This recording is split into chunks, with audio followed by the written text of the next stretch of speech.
الرحمن الرحیم، السلام علیکم۔ میرے چینل میں آپ کا استقبال ہے۔ یہ ویڈیو 8ویں کلاس کی کتاب اپنی زبان کا چیپٹر نمبر 17 سبق نمبر 17 رفیع احمد کدوائی۔ تو رفیع احمد کدوائی کے بارے میں آج ہم پڑھیں گے۔ تو میں اس ویڈیو میں ریڈنگ کر دوں گی اور ایکسپلین کر دوں گی۔ اس کے اگلی ویڈیو میں ایکسرسائز مشق وغیرہ جو بھی ہیں، فل ان دا بلینکس یا رائٹ رانگ وغیرہ جو بھی ہیں وہ کر دوں گی، ساری ایکسرسائز مکمل کر دوں گی۔ تو اس ویڈیو میں ریڈنگ کر دیتی ہوں، کیونکہ کچھ بچے جو ہیں ان کی ریڈنگ جو ہے کمزور ہے اور وہ ریڈنگ سننا چاہتے ہیں، اسی لیے ٹھیک ہے نا۔ تو جو میرے چینل پہ نئے ہیں وہ پلیز میرا چینل سبسکرائب کر لیجئے، یا جنہوں نے میرا چینل سبسکرائب نہیں کیا تو میرا چینل سبسکرائب کر لیجئے، کیونکہ چینل کا سبسکرائب کرنا بالکل فری ہے۔ آپ لوگ چینل سبسکرائب کریں گے تو میری حوصلہ افزائی ہو جائے گی، تو آپ لوگ پلیز میری حوصلہ افزائی کر دیا کریں، ٹھیک ہے۔ تو میں یہاں سے پڑھنا شروع کرتی ہوں۔ رفیع احمد کدوائی کا شمار ہندوستان کے مشہور رہنماؤں میں ہوتا ہے، رہنمائی نے لیڈرز میں ہوتا ہے۔ وہ مادر وطن کے ایک سچے بے لوث اور بہادر سپوت تھے۔ 18 فروری 1894 کو بمقام مسولی ضلع بارہ بنکی خان صاحب شیخ امتیاز علی کے گھر پیدا ہوئے۔ ابتدائی تعلیم رواج کے مطابق گھر پر ہوئی، پھر گاؤں کے پرائمری اسکول میں داخل ہوئے، بارہ بنکی سے ہائی اسکول کا امتحان پاس کیا، اعلیٰ تعلیم کے لیے علی گڑھ گئے۔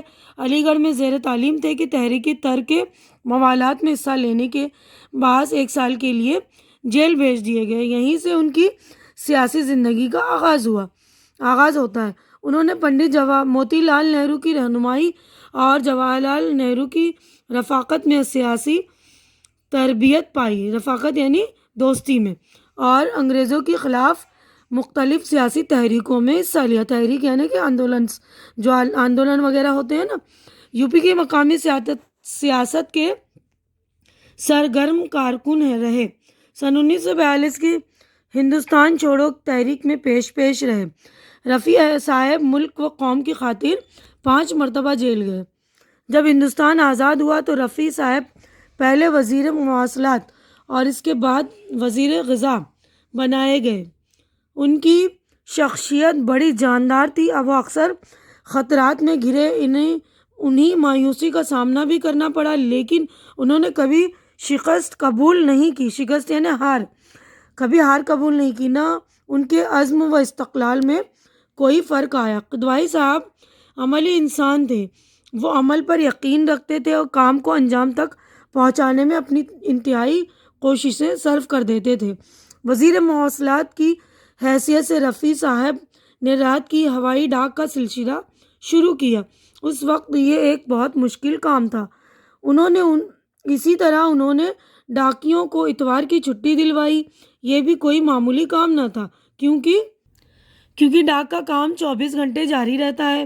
ایک دن کی چھٹی سے بھی اس کا نظام درہم برہم ہو سکتا ہے، لیکن رفیع صاحب نے ایسا انتظام کیا کہ ڈاکیوں کو اتوار کے دن چھٹی ملنے کے باوجود ڈاک کا انتظام معمول کے مطابق چلتا رہے۔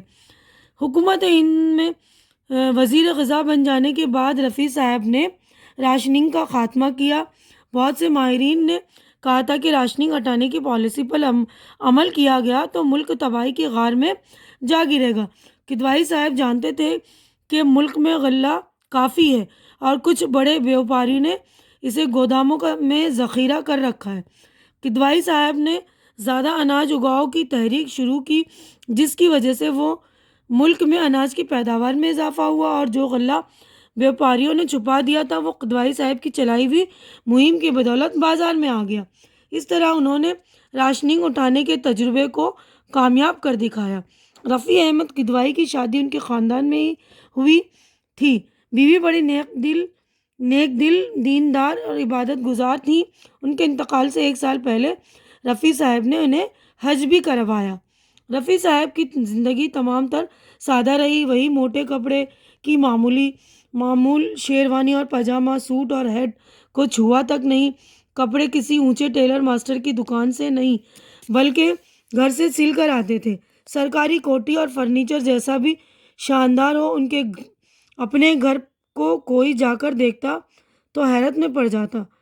ٹوٹا پھوٹا سا پرانی وضاقہ مکان جو اتنے بڑے منسٹر تو کیا کسی ماتحت عہدیدار کے بھی شایان شان نہیں ہو سکتا۔ انتقال کے بعد ان کی میت میں شرکت کے لیے جو غیر ملکی شخصیتیں مسولی پہنچی تھیں، انہیں یقین نہیں آتا تھا کہ اتنے بڑے منسٹر کا مکان اتنا معمولی بھی ہو سکتا ہے۔ رفیع صاحب بچپن ہی سے ملنسار تھے۔ طالب علمی کے زمانے میں وہ اپنے دوستوں، ہم جماعتوں اور ساتھیوں کی ہر طرح سے مدد کرتے تھے، جس میں مالی مدد بھی شامل ہے۔ ان کا سارا روپیہ دوستوں کی ضرورتوں پر، یعنی ان کی فیس کی ادائیگی، ان کی کتابوں کے خریدنے پر، ان کے علاج و معالجے پر اور مختلف ضرورتوں پر خرچ ہوتا تھا۔ جب ان کے پاس روپیہ نہیں ہوتا تھا اور کوئی دوست مشکل میں ہوتا تو وہ بذریعہ تار اپنے چچا سے روپیہ منگواتے تھے، اور اس کی مدد کرنے کی یہ خصوصیت مرتے دم تک قائم رہی۔ انتقال کے بعد بینک میں ان کے نام معمولی رقم نکلی۔ جس آدمی سے جس طرح ایک بار ملے، بس عمر بھر اسی طرح ملتے رہے۔ غرور انہیں چھو تک نہیں رہ گیا تھا۔ خلوت میں، جلوت میں، اندر باہر کہیں بھی ملتے، یہ کبھی بھی معلوم ہی نہ ہونے پاتا کہ ملاقات کسی وزیر سے ہو رہی ہے۔ وفاداری کی ایک یادگار مثال یہ بھی ہے کہ عیدین کی نماز پابندی سے اپنے وطن مسولی ہی میں آ کر پڑھتے تھے۔ یو پی میں زمینداری کا خاتمہ ہوا، اسے ختم کروانے میں ان کا بھی ہاتھ تھا۔ یہ بھی ایک چھوٹے سے زمیندار تھے، اپنی زمینداری کو بچا لے جانا ان کے لیے کیا مشکل تھا۔ متعلق کوئی تدبیر نہ کی، اپنے عہدے سے اپنی ذات کے لیے کبھی ادنا فائدہ اٹھانے کا سبق انہوں نے پڑھا ہی نہ تھا۔ سوتیلی والدہ زندہ تھیں۔ ایک روز انہوں نے فرمایا، رفیع، زمینداری تو خوب ختم کر دی، اب گھر کا خرچ کیسے چلے گا؟ خاندان بھوکوں مرے گا۔ سب کا انتظام کیا لیکن اپنے گھر کے لیے کچھ نہ کیا۔ رفیع صاحب ہنس کر بولے، اماں جان، آپ گھبراتی کیوں ہیں؟ زمینداری ختم ہو جانے سے کیا ہوتا ہے؟